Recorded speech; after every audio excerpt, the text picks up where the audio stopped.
here's the hose we're replacing today on the beautiful BMW 2001 e46. Let's get started. We got the car on the lift. Let's get started. All right, here's the tools that we'll need. Obviously, the new hose that we will be installing, some scissors to cut off some zip ties that were previously in the car, the flathead screwdriver to undo the drain plug, and then obviously your coolant. I'm using the antifreeze 50/50. Yeah, antifreeze and coolant, so it's already pre-mixed for you guys. You guys can do the non-premix stuff. It's just a lot more confusing, so I'd recommend doing premix. So much easier. Then you guys will need a bottle of water, which I will get later, and a lot of it. First step, we had to heat it up, but good news for you guys, I already went and did that. Right now I'm filming a little late, so I went ahead and did a bunch of the stuff already, but I'll carry you guys through the rest of the stuff. All right, so we are just draining the coolant here. As you can see, we got it dripping into the bin. This is the first run of all the coolant. Right now it's like a murky green because OEM was red and my stuff's been green, and I've been just putting it in since the coolant leak has been happening for about 2 weeks or so. It's still draining. So as we just let it finish up draining through the drain plug right about there, we're just gonna let it drip completely, and then we're gonna start the engine back up. All right, it is no longer dripping into the tray, so we went ahead and reinstalled the drain plug right up there. It is now screwed back in, so we're gonna go ahead, fill this with water. Okay, so we went ahead and drained that whole bucket and put it in the one over there so we can fill this one back up.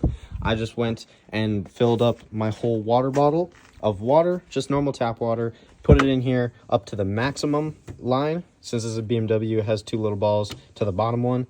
And then we need to go ahead and start it up and make sure it gets back up to temperature, and then we'll do the whole flushing one more time. I didn't mention this before.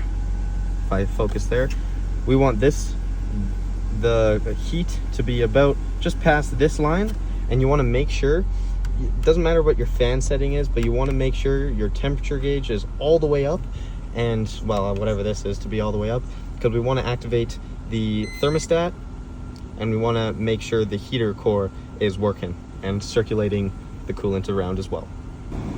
Okay, we're basically up to temperature now, so we're perfectly good to go and shut it off, but I'm realizing I don't know how well my heater core works, because not feeling a whole lot of heat.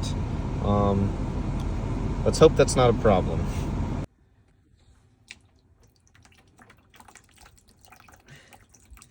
Why are you draining up the front? You're so weird. Oh, fuck. Bitch. I'm so confused.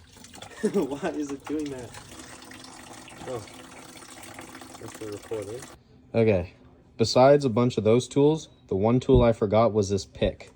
This pick is it slides in behind this piece right here and pulls it out for when we do it on the car. I forgot about this. They also suggest to use a pry bar to try and get the piece off if it's stuck on there too hard.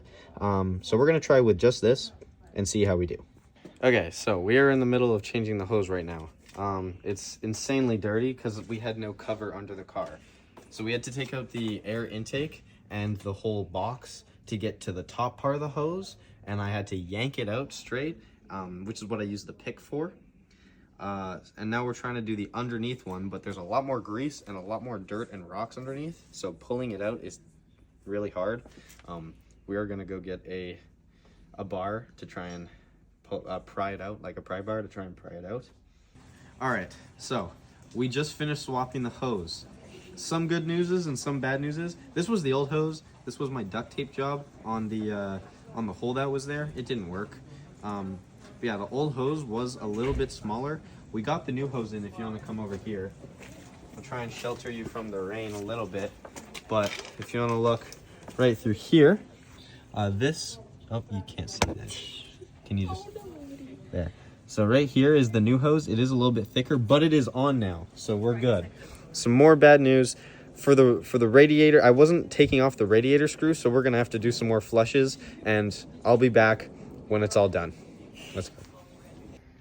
All right, it's about an hour later. Hands are somewhat clean now, but yeah, here's what we got. So everything is put back together. We did the flush correctly this time. We used the correct drain plug. We are in the final steps of leveling out the coolant. We just had the car overheat a little bit, so we just need to add more coolant, which is totally fine. We're just waiting for it to cool down. Then we'll open it up, add more coolant, and we are all good to go. All right, and last and final step. As you noticed, I changed my clothes, and that's because while I waited for the car to cool down, I went in and took a shower and changed because we're going out to dinner. So, last and final step is filling up the coolant back so it's full again, and disposing of the rest of the coolant, which all you really have to do is put it back in the bottles that you emptied in, and then take it to any of the parts stores or service centers. Sometimes a dealership will do it, and they'll dispose of it for you guys. So I hope you guys enjoyed with this fixing this beast, and we're gonna keep having problems with it, so stay tuned for more.